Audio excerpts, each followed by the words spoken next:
Story is an often misunderstood aspect of fighting games, treated poorly by the community who play it and an afterthought to the people who make it. While most fighting game stories are globe-trotting anime adventures or poorly thought out attractions for casuals, fighting game lore is a fascinating thing to some and an embarrassment to others. I happen to fall into both categories, so join me as I regale you with some of the many stories told to us from fighting games.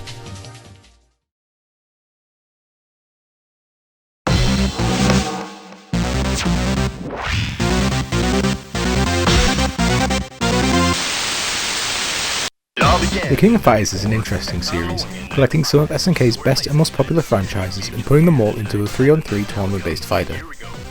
While it never reached the worldwide popularity of other games in the genre, The King of Fighters is still a celebrated aspect of fighting game history, being especially popular in Japan and numerous South American countries like Mexico. One thing that fans have always praised The King of Fighters for is its stories. Infamous sagas spreading across multiple years and games, some of the best narratives in the entire fighting game genre belong to SNK, and KOF in particular. Having already covered the events of the Orochi saga, it's time we moved on to the second saga in the King of Fighters series, known as the NESTS Chronicles arc. With the King of Fighters 15 finally revealed, I think it's as good a time as any to go through the entire King of Fighters storyline saga by saga as a means of refreshing old players and informing new ones on the crazy world of KOF. If you're new to the channel, I recommend watching the previous video I did on the events of the Orochi saga, as this video will be made on the assumption that you've watched it. If you haven't watched it, feel free to click the link at the top of the video and check it out before coming back.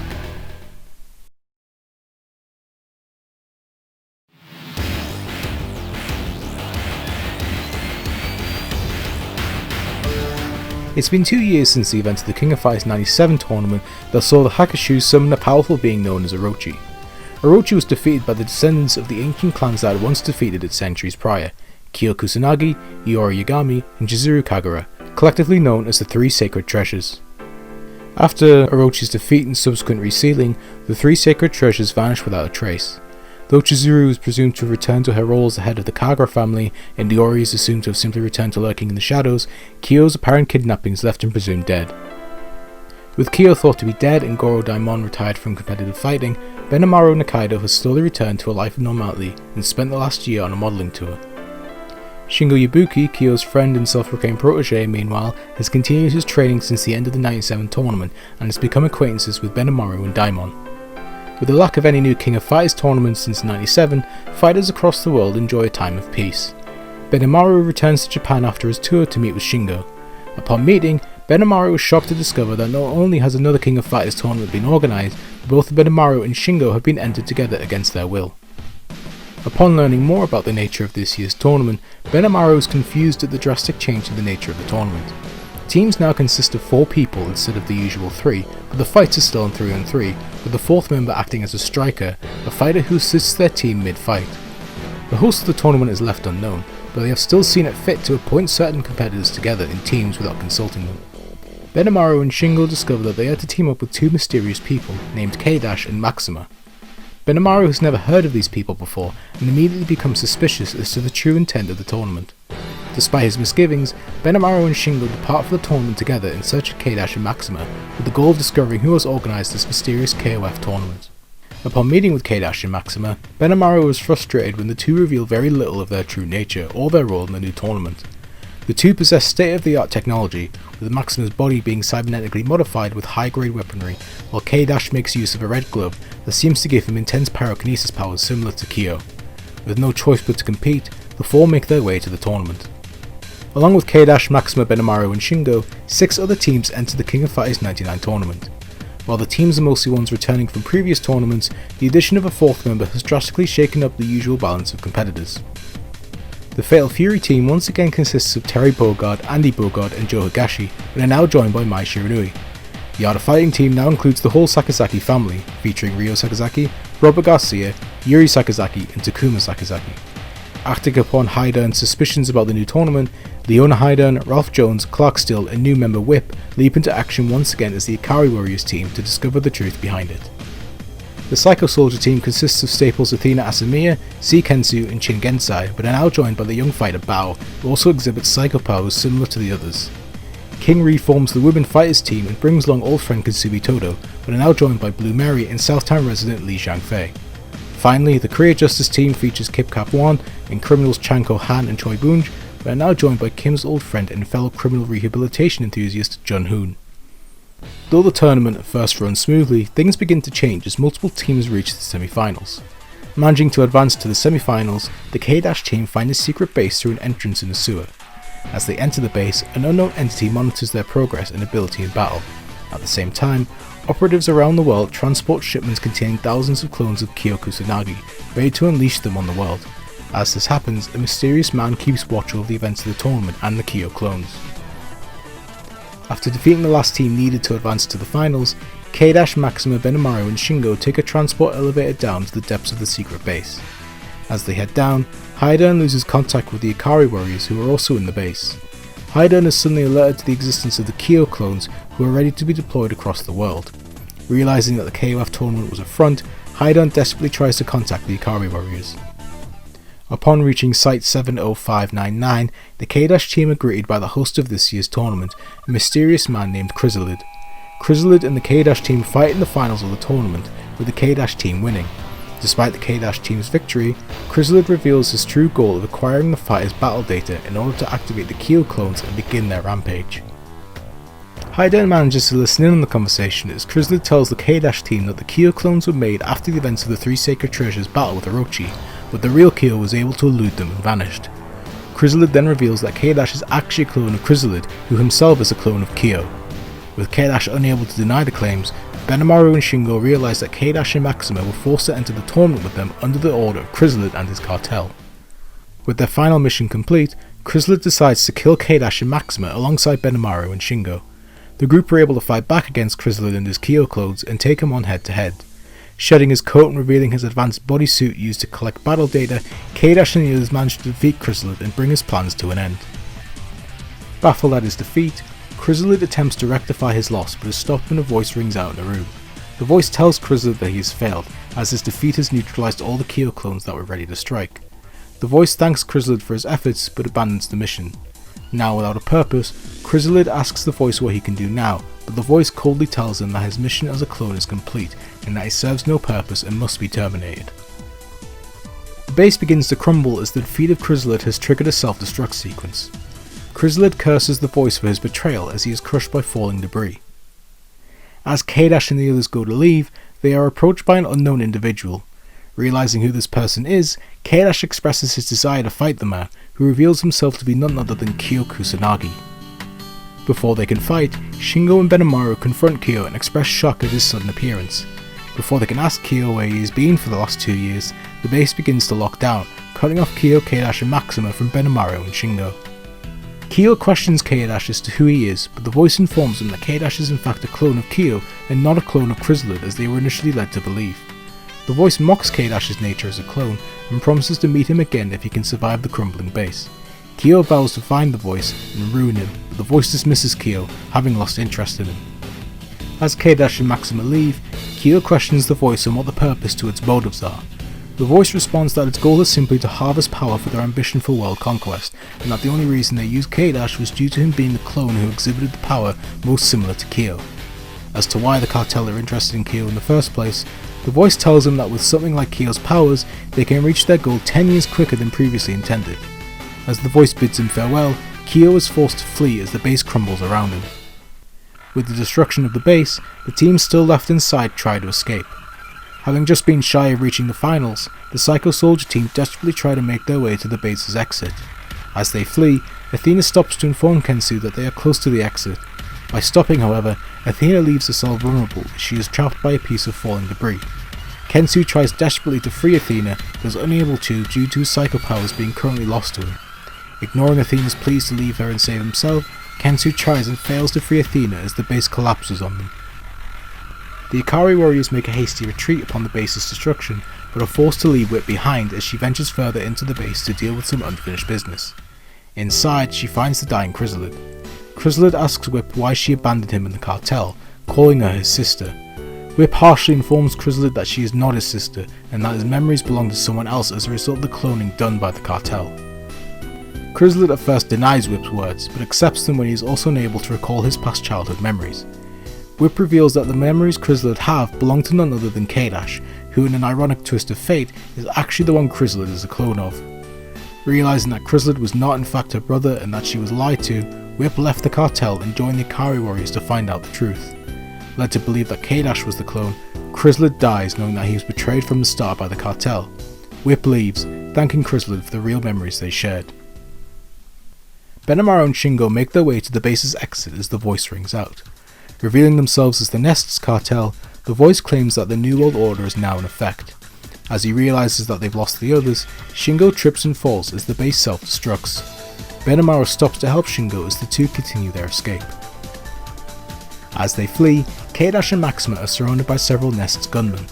With the base's destruction affecting Kadash's pyro glove, Maxima uses his cybernetic body to halt the gunmen's fire. Working together, the two manage to defeat the gunmen and escape the crumbling base.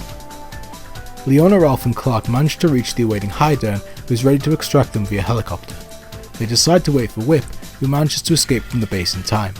Giving a solemn salute to Hydern, an emotional Whip informs her commanding officer that despite being unable to save the person she went back for, she was able to make peace with them.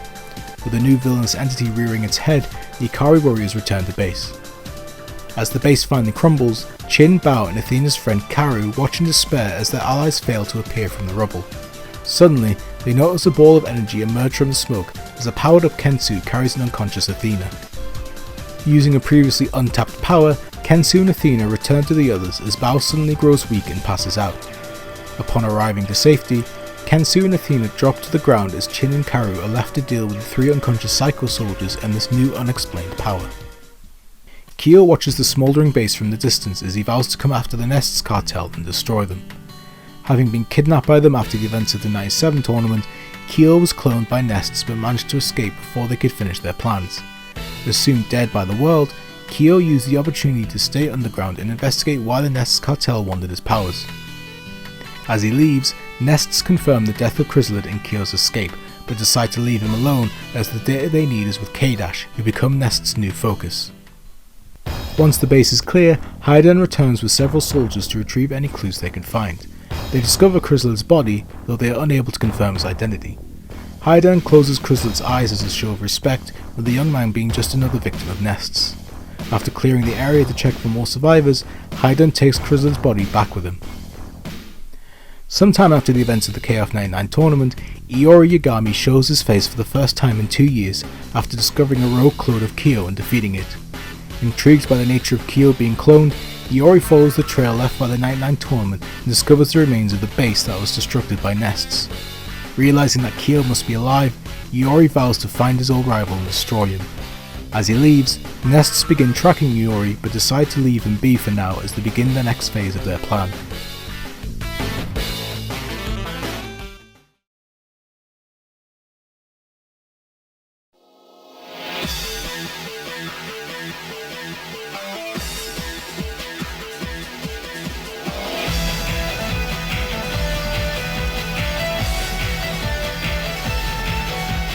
It has been some time since the events of the King of Fighters 99 tournament hosted by the clone Chrysalid that brought the existence of the evil NESTS criminal cartel to light, as well as the nature of the cloning done to Kyo Kusanagi in order to harness his powers.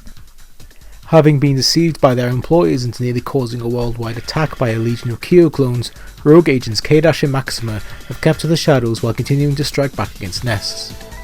This, however, places them in the eyes of several government agencies such as the Ikari warriors who, under the orders of Hydern and his longtime friend and comrade Ling, demand Kadash and Maxima be brought in for questioning. As Hydern and Ling mobilise their squads to capture the rogue agents, invitations to the next King of Fighters tournament are suddenly delivered to competitors across the world. Smelling another NESTS play in the works, Kadash, Maxima, the Ikari warriors and several other forces prepare for the tournament. 8 teams answer the invitations to the KOF 2000 tournament, once again consisting of 4 members and using the striker system. Continuing their search for Kyo, Benimaru, Nikaido and Shingo Yabuki abandon the Kadash team and enter the tournament with 2 newcomers, Seth and Lin, who both enter the tournament in search of Lin's old Hisoku clan member Ron, who betrayed the clan to join with NESTS. The Fatal Fury team once again consists of Terry Bogard, brother Andy Bogard and friend Joe Higashi, but are now joined by Blue Mary, who is an old acquaintance of Terry's. Ryo Sakazaki, Robert Garcia and Takuma Sakazaki are now joined by King, who is invited to the team by Ryo as a replacement for Yuri Sakazaki, who has returned to the Women Fighters team. Joining Yuri in the Women Fighters team is Mai Shiranui and Kasumi Todo. The 3 are joined by newcomer and young sumo wrestler Hinako Shiju. The Korea Justice team remains unchanged, with Kim Kap-won and Jun Hoon taking care of criminals Chang Ko-han and Choi Boonj. Also remaining unchanged is the Ikari Warriors team, once again consisting of Leona Haidern, Ralph Jones, Clark Still and Whip. The Psycho Soldier team also have no changes and are made up of Athena Asamiya, C. Kensu, Chin Gensai and Bao. Kensu has once again lost his powers and is unable to regain the powerful abilities he had gained at the end of the 99 tournament.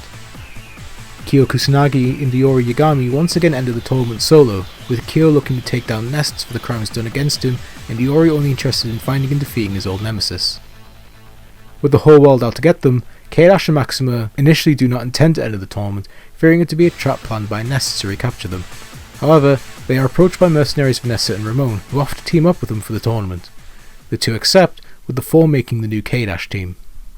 Unknown to K-Dash and Maxima, however, is that Vanessa, Seth and Ramon are under the employ of Ling, who has put them in the tournament for specific reasons. For Seth, it is to find and capture the rogue Ron, while for Vanessa and Ramon, it is to team up with and ultimately capture K-Dash and Maxima for their crimes. To the surprise of some competitors, the King of Fighters 2000 tournament mostly takes place in Southtown, the hometown of the Fatal Fury team. Though there is a mysterious air to the tournament similar to the previous year, things run smoothly at first. Haidern and Ling watch over the tournament as they try to use K-Dash and Maxima to find the headquarters at NESTS. While monitoring their activity, Haidern and Ling's feed is suddenly cut out by a mysterious source. Once their screen is clear, the two see a young girl named Kula who is ordered to stop someone called Zero.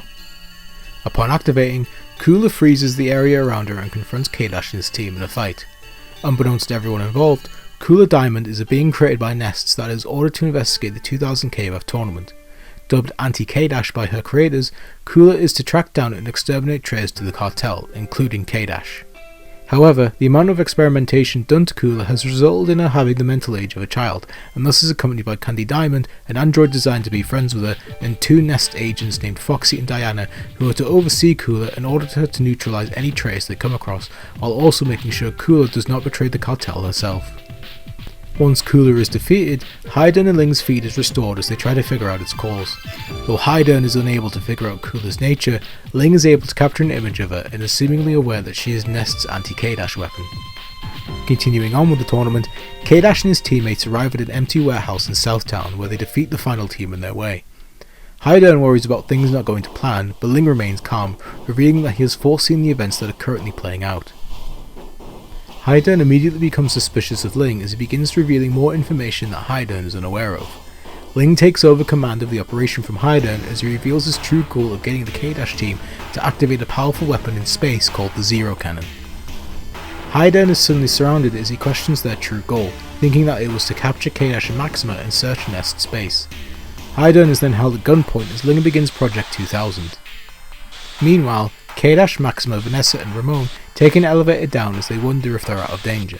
Suddenly, the roof opens to reveal that they are deep below Southtown as a mysterious man steps out of the darkness. Vanessa immediately recognizes the man as her commander Ling, though he is dressed differently. The Ling with Haidern reveals to him that he is in fact a clone created to infiltrate Haidern's operation. Having killed Ling and impersonated him, the man called Zero used Vanessa and Seth to further his own goals. Zero then reveals himself as the voice that spoke to the competitors at the end of the 99 tournament, the one who had tried to launch the army of Kyo clones, and the one who killed Chrysalid. Having gone rogue from NESTS after the 99 tournament, Zero used the KOF 2000 tournament to obtain the Zero Cannon, a weapon he had created using NESTS technology. Using similar technology to Chrysalid's data battlesuit, Zero used Vanessa to lure K-Dash and Maxima to him so that he could use their battle data to power the Zero Cannon. Suddenly, Zero starts powering up the Zero Cannon with its aim set on Southtown. Zero then takes on the K-Dash team with the goal of their battle powering up the Zero Cannon enough for it to fire. Though he is a formidable fighter, Zero is defeated by K-Dash and his teammates. Despite this, Zero has the last laugh as thanks to their fight, he now has enough power to fire the Zero Cannon. However, when Zero presses the button to launch the Zero Cannon, it mysteriously malfunctions. Suddenly, Zero is surrounded by Foxy and Diana who tell him that NESTS will not be defeated by the likes of him. Somehow, Kula stands atop the Zero Cannon ready to destroy it, but the weapon manages to fire off a blast, hitting Southtown and obliterating it. Having advanced far into the tournament, the Psycho Soldier team gather in Southtown as the Zero Cannon demolishes the city. Seeing another blast being prepared, Bao lifts into the sky and uses the mysterious power that revealed itself in the 99 tournament to deflect the energy beam, saving the city from even further destruction. With his energy seemingly spent, Bao plummets to the ground where he is caught by Kensu. Athena tries to check on Bao, but the power and energy blast have made him hot to the touch. Chin theorizes that Bao absorbed the Zero Cannon's energy blast, but laments that there is nothing that they can do for him. Shaken at the possibility of Bao dying, Kensu embraces the young child as the mysterious power once again makes itself known. Feeling that same power within him now, Kensu realizes that only one person can hold the power at a time, and that with Bao being incapacitated, the power has returned to him. Having survived the initial blast, Foxy and Diana desperately call out to Kula, fearing she was killed in the explosion. Kula tells the two she is fine, but feels the need to destroy the Zero Cannon despite it not being her objective, knowing that as long as the Zero Cannon exists, the world is in peril. Kula ignores Foxy and Diana's pleas to get off the Zero Cannon and uses her powers to destroy it. As she plummets back to Earth, Candy Diamond latches onto Kula and protects her from the dangers of re-entering the planet's atmosphere. Kula safely lands on Earth where she is met by Foxy and Diana, but the act of protecting Kula has destroyed Candy. Kula asks Foxy and Diana what a friend is, saying that Candy Diamond protected Kula because she is its friend. Upon being told what a friend is, Kula hugs the remains of Candy as it shuts down. With the Zero Cannon destroyed, Haidern uses the moment to knock the alternate detonator out of Ling's hand and kills the clone, restoring order to the Ikari Warriors' command base. Having been in Southtown to continue their search for Kyo and Ron, Benimaru, Shingo, Lin and Seth are caught in the Zero Cannon's blast but survive. As they lay in the rubble, Ron himself appears and approaches Lin. Lin notices something different about Ron, who tells him that he now has the power and that all will serve him and Nests. Lin is appalled at Ron's betrayal of their clan and friends, but Ron shows indifference to Lin's plight and vows that with the power of the Hisoku clan's fighting arts and Nest's power, he will be unstoppable. Lin shows resolve as the two former clanmates try to kill each other, but they are interrupted by Benimaru, who appears behind Ron and hits him with an electric trigger. Despite surprising Ron, Benimaru is shocked when Ron dodges his attack and slips away. Knowing he's outnumbered, Ron compliments Lin on his teammate and promises to continue their fight the next time they meet before vanishing. Lin stubbornly tells Benimaru that he didn't need his help, but Benimaru tells him that he only saved him so that he can help destroy Nests. Lin bickers with Benimaru as Shingo wishes for them to get along. Shingo suddenly notices a weird look on Seth's face and asks him what's wrong. Seth shows concern over Ron's powerful abilities developing faster than originally planned and tells him that if they don't hurry and deal with him, they're done for. Being residents of Southtown, Terry, Andy, Joe and Blue Mary are caught in the Zero Cannon's explosion. As the buildings around them begin to crumble, Terry is hit by a piece of falling debris. Terry demands his teammates leave him behind, promising that they'll meet again before disappearing beneath more rubble. Though the others manage to escape, Terry is listed among the many missing people and is presumed dead. Heartbroken at Terry's death, Joe and Andy are forced to move on and return to their normal lives. Unsatisfied, Blue Mary resumes her work for her client and heads overseas to resume her investigation into Nests. Arriving at a warehouse, Blue Mary finds numerous badly beaten men and laments at once again being too late to get any info. Mary begins interrogating the men, demanding they tell her who beat them. Mary suddenly notices someone behind her and realises that it's none other than Terry, who managed to survive Southtown's destruction. Blue Mary jokes about Terry's speed in finding leads as Terry reminds her that he did promise to meet them again. Mary tells Terry that his partners were shaken up by his apparent death and returns his iconic cap to him as the two head out as partners once again. Using the destruction of Southtown as a distraction, Kyo Kusanagi manages to slip into the sea and discovers Zero, who is trapped beneath rubble. Kyo tells Zero to consider his fate payback for how himself and Nests used Kyo and numerous others for their own gain. Zero, megalomaniac to the end, tells Kyo that he should be flattered they used his Kusanagi flame to fuel the Zero Cannon's power. Kyo insults Zero's twisted ideals, but Zero advises Kyo to forget about him as he'll soon be dead and to instead worry about the one who awaits him. Looking behind him, Kyo is shocked to see Iori Yagami standing over him. Having not seen each other for 3 years, the two rivals face off once again, with Kyo thinking about his girlfriend Yuki who he hasn't seen since before the 97 tournament. The two clash, but the winner of the fight is never revealed. After Kyo and Iori finish their business and leave Southtown, Whip breaks away from the rest of the Ikari team and searches the rubble for Zero. Upon finding him, Zero opens up a crate that contains the project data for an unknown experiment. Whip is confused when Zero tells her everything she's looking for can be found in the data, but when Zero reveals a mysterious truth, a tearful Whip tells him to shut up before aiming her gun and killing him. Suddenly, the ground begins to rumble as Whip's teammates beg her to leave the area. Whip gives one last salute to her comrades as the Ikari warriors lose sight of her and presume her dead. After searching the area and being unable to find a body, Ralph and the others discover some image data left behind by Whip that shows her thanking the Ikari warriors for the fun they had. Whip chides Ralph for the nickname of Muchiko that he gave her and promises that they'll meet again, to which Ralph looks forward to. After the destruction caused by the Zero Cannon, Vanessa awakens to her being carried by Ramon, who comments on their close escape. Vanessa asks where K-Dash and Maxima are, to which Ramon says that they got separated but are safe. The two stop as they see the remnants of the Zero Cannon falling through the sky. Upon asking if he's alright, Vanessa is not amused when Ramon flirts with her, stating that he's in heaven having her on his back. Meanwhile, K-Dash has visions of a crying girl who he tries to comfort. Maxima helps K-Dash up as the two wonder what K-Dash's dream means, thinking it could be a long lost memory. The two look at the shooting star effect the falling Zero Cannon provides as they are suddenly approached by Whip. As Maxima questions Whip, K-Dash realises that she's the girl from his dreams.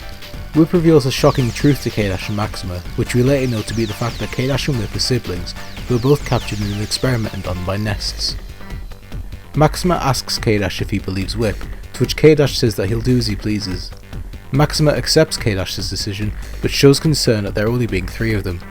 K-Dash suddenly rips off the red layer of his metallic hand as the 3 rogue agents head off to continue their fight against NESTS.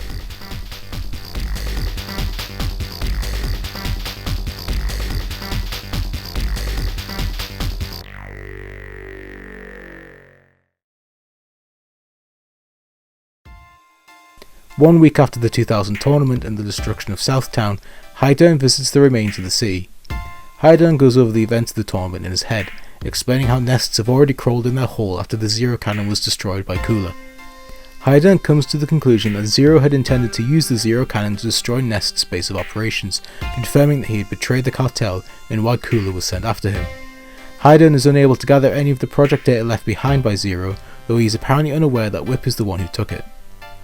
Highdown wonders if Southtown was actually NEST's base of operations, but handwaves the idea as just a hypothesis.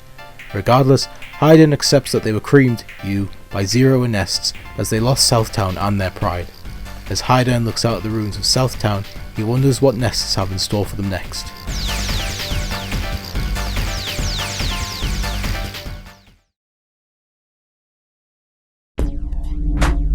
We await your return, warrior.